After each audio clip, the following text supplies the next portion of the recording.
Le zéro va disparaître à tout jamais sur la chaîne Moi c'est Peter. Nous allons vivre ce moment incroyable ensemble. C'est incroyable ce qui va se passer. Nous allons passer à 100 000 km ensemble sur cette chaîne YouTube. Va-t-il passer les 100 000 dans quelques instants? La barre se relève gentiment. Nous y sommes presque, encore un petit effort. Et voilà, les 100 000, les 100 000, pas les 100 000 abonnés, mais bel et bien les 100 000 km. Joyeux anniversaire Mia. Voilà, on l'a fait ensemble. Incroyable, inédit sur YouTube. Abonnez-vous.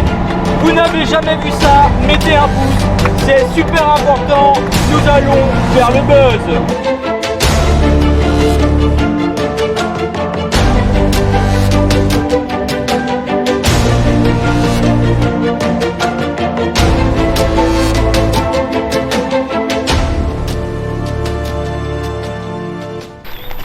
Nous on est des Thug Life, regarde ce qui arrive derrière. Tu vois tout ce noir là? Et ben on n'a pas pris de tenue de pluie. Et regarde. Oui, je suis en tongs. Et oui, mais j'ai toujours de l'espoir. Il y a toujours de l'espoir quand t'es dans le sud, t'as toujours cet espoir de soleil. Tout de pluie, elle a pas pris de kawaii. Que dalle, je sens que dans quelques minutes on va déjanter. Voilà. Il pleut. Il pleut et il fait sombre, on dirait il va faire nuit quoi. Bon bah si la chaîne YouTube s'arrête, c'est que la caméra a la grille. C'est qu'elle a pris l'eau. Et ouais, et le gros souci là, c'est qu'il y a de l'orage. Et avec nos appareils électriques, franchement, je pense que c'est une mauvaise idée. On va prendre la foudre. Terminé. Ok, on prend la décision de rentrer parce que il pleut beaucoup trop. Alors là on le voit pas parce qu'on est sous les arbres, mais je t'assure que ça dégringole pas mal. Hier on a passé une super soirée en compagnie de Serge et Brigitte. Voilà, petite dédicace à Serge et Brigitte qui sont plus jeunes que nous, 20 ans et 21 ans il me semble, c'est ça? Plutôt proche de la retraite. C'était super cool, ils nous ont invités à boire l'apéro avec eux. On a partagé un super moment.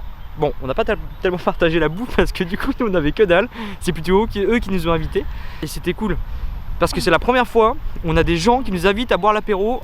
Et ça fait du bien. Et ça casse un peu ce qu'on pensait il y a quelques jours.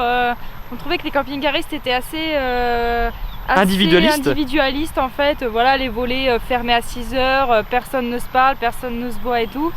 Et en fait ils sont venus un peu casser ce qu'on pensait et franchement ça fait plaisir, ça fait du bien. Grave, carrément. Et un grand merci à eux. Ouais. Voilà. Vraiment merci pour le partage, c'était de futurs abonnés, j'espère. Oui. Oui. Vous abonnez hein, Brigitte et Serge. Sinon, plus d'apéro, c'est terminé hein.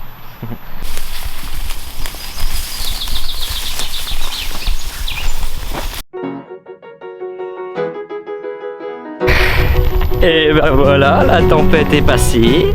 On est parti pour les 15 km du tour du lac. J'ai envie de te dire, avec le soleil, et ben c'est quand même vachement plus beau.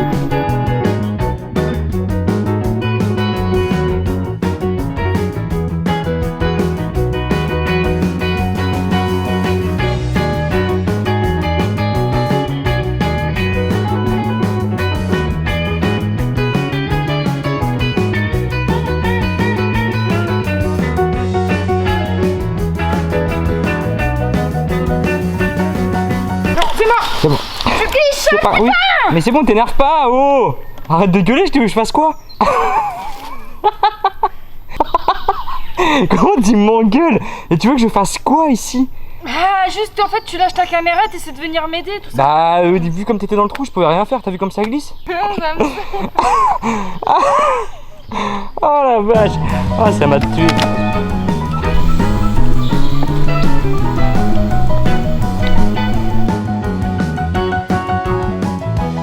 Ça y est, on a fait le tour de ce lac qui était fabuleux. Alors, pas sans mal hein. Putain, c'est raide en vrai. Ah ouais, je suis KO. Heureusement, on est arrivé à la maison. On va pouvoir boire un coup.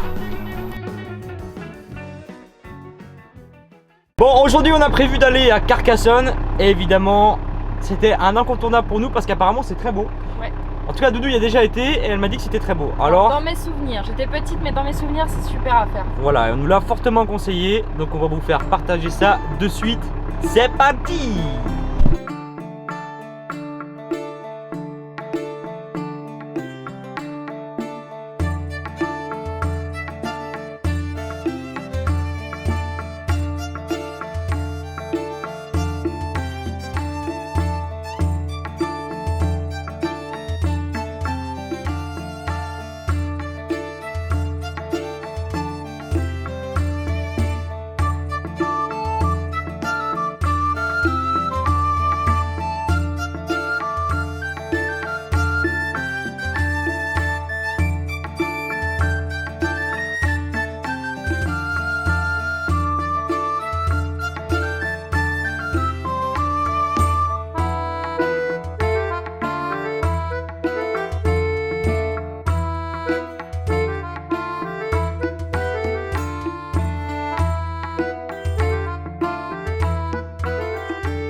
Voilà, bienvenue à Carcassonne.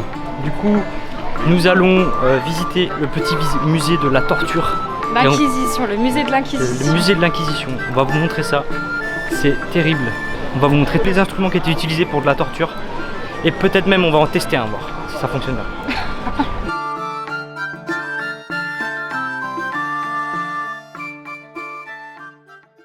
Il y a des outils qu'ils utilisaient à l'époque pour tout et n'importe quoi, beaucoup pour les femmes qui étaient soupçonnées d'entretenir une relation avec le diable ou ce genre de choses. C'est souvent pour des conneries. Ou extra-conjugales. Ou extra-conjugales, enfin il y avait plein de choses. Les femmes prenaient cher, hein, ouais, vraiment. Pas se mentir. Genre il y avait des trucs pour arracher les seins, il y avait des pinces pour arracher les tétons. Un truc qu'on mettait dans les vagins. Un truc que tu mettais dans le vagin comme ça, et en fait il serrait et ça t'écartait jusqu'à temps que ça, tout éclate en fait. C'est horrible. C'est horrible. Et t'as les instruments d'origine quoi qui ont servi à ça. Il y a des choses, t'as un clou dans le dos et en fait il visse pour t'éclater la colonne. Ouais, les verres s'écraser, il y a des brise-genoux. Des brise-genoux. Il y a des accessoires, des machines aussi où genre tu t'assois dessus et en fait donc c'est une pyramide. Le bourreau il te met des poids aux jambes et en fait en t'écrasant le poids en fait tu finis coupé en deux à la fin ou empalé par c'est juste terrible. Le vagin ou l'anus quoi. Ou l'anus. Ouais, vous avez des pinces pour arracher la langue, il y a des chaises où tu es assis dessus, il y a des pics dessus et en fait ils te mettaient de la pression, ils te serraient les poignets et tout. Ouais. En fait je sais pas, tu t'empalais dessus gentiment et tout, mais c'est horrible. Parce que le poids du corps, du coup, c'est impressionnant, c'est très glauque. Très glauque. Ils avaient vraiment l'esprit tordu tortionnaire. C'est un truc de dingue. Il y avait aussi des choses où tu avais un collier avec des pics tout autour.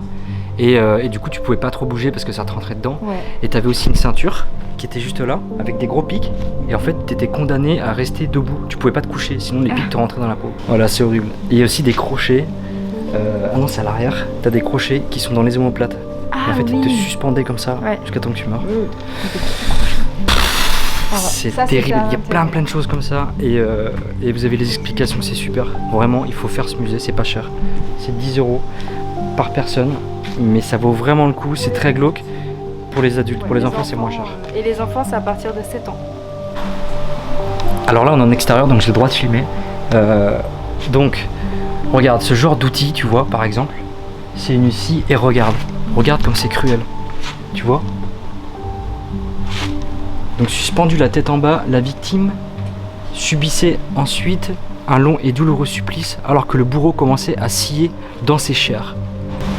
Voilà, c'est juste horrible, c'est juste terrible, je trouve ça dingue. Et ce sont des outils originaux. Des fois, il laissait les gens à l'agonie. Ils coupaient pas forcément en deux. Je trouve ça dingue, Alors attends, il y a encore un autre truc là. Regarde, on va le voir ensemble, on va le découvrir ensemble, je sais pas à quoi ça sert mais... Joli. Vas-y. La cage d'ivrogne. La petite bière à 19h. Heureusement que ça n'existe plus ça. Hein. On oublie une fois par semaine. Cette méthode était l'une des plus employées au Moyen-Âge. Le condamné était placé dans une cage tout juste assez large pour contenir une personne. Réservée aux ivrognes, il existait 2 modèles. Celui-ci dit ouvert, permettant aux suppliciés de marcher en portant ce poids douloureux au travers d'une foule hostile ou d'être exposé à la vindicte populaire. Voilà, c'est horrible. En gros, t'étais dénoncé en tant qu'ivrogne. Voilà, comme tous les pochetrons. Alors, on connaît tous la guillotine. Mais alors, un truc que je savais pas, c'est qu'en fait, il y a encore des gens à la Révolution qui ont été décapités par la guillotine jusqu'en 1977. Tu te rends compte, il n'y a pas si longtemps que ça en fait. Tu vois ce tonneau là, regarde. Toi, t'es dedans. Et donc en fait, il y avait 2 méthodes. La première, ils ouvraient le tonneau et t'étais humilié. Je pense que tu devais être tout nu à poil. Et la deuxième, ils remplissaient le tonneau d'eau pourrie, d'urine et de fumier. Et t'étais comme ça dedans quoi. Moi je suis choqué. Je pensais pas voir autant de choses aussi dures à voir. Enfin, je sais pas, je trouve ça dingue. C'est hyper créatif. Faut se dire qu'à l'époque, ils ont imaginé tout ça. Donc en fait, ils avaient un esprit assez... tordu quoi. Enfin, quoi qu'aujourd'hui, on sait pas ce qui se passe, mais... Oh, c'est dingue. Bon, on continue. Moi, j'aime bien vous faire partager ce genre de choses. C'est très bizarre, je sais, mais il faut vraiment que vous veniez ici. Bon, elle m'a bien dit que je pouvais filmer en extérieur. Donc on est en extérieur, normalement, il n'y a pas de problème.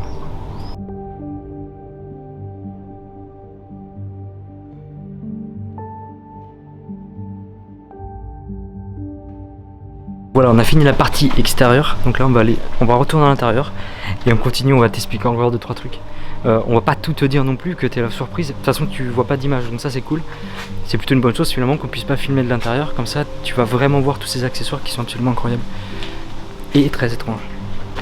Alors toutes ces tortures en fait elles étaient infligées aux gens qui ne croyaient pas au Christ, qui crachaient sur la croix, aux homosexuels, aux infidèles. Et voilà, enfin il y a tellement d'autres raisons que les religions poussent à faire. C'est fou quoi. Alors il y a un truc encore plus dingue, c'est qu'en fait tous ces instruments de torture, et ben vous savez quoi, et ben dans certains pays ils existent encore. Je comprends pas. Je trouve ça absolument hallucinant. Pour des religions, pour tout ça, et c'est beaucoup pour la religion qu'il y avait ces trucs. Je comprends pas comment on peut en arriver là quoi, c'est abusé. Voilà, donc c'est terminé pour la visite de ce petit musée qui est hyper intéressant, qu'on conseille très très fortement. Alors, Doudou va vous raconter une histoire. Non. Si, bah si. Du coup, pour ceux qui savent pas pourquoi Carcassonne, donc je pense savoir, parce que j'ai écouté ça à la radio. Et en fait, c'est parce que avant Carcassonne, ça s'appelait juste Carca. Et en fait, il y avait un clocher où ils faisaient sonner les cloches, peut-être encore aujourd'hui, je sais pas. Et en fait, à chaque fois, les habitants ou les alentours, ils disaient « Ah, Carcassonne !» quand les cloches sonnaient. Et du coup, au fur et à mesure du temps, bah, Carca, ils ont rajouté le son et ça donnait Carcassonne. Et bah dis donc, on a bien bouffé. On vient de manger un petit cassoulet. C'était la base, en tout cas moi, et Doudou a mangé une petite galette. T'as aimé Doudou? Oui, j'ai trop aimé. C'est vrai? Oui. Après le... Tili. Coucou. Après Carcassonne, et bah voilà, on a trouvé un petit spot. Alors on a fait un peu de route. Maintenant, on se retrouve au Cap d'Agde. Et oui!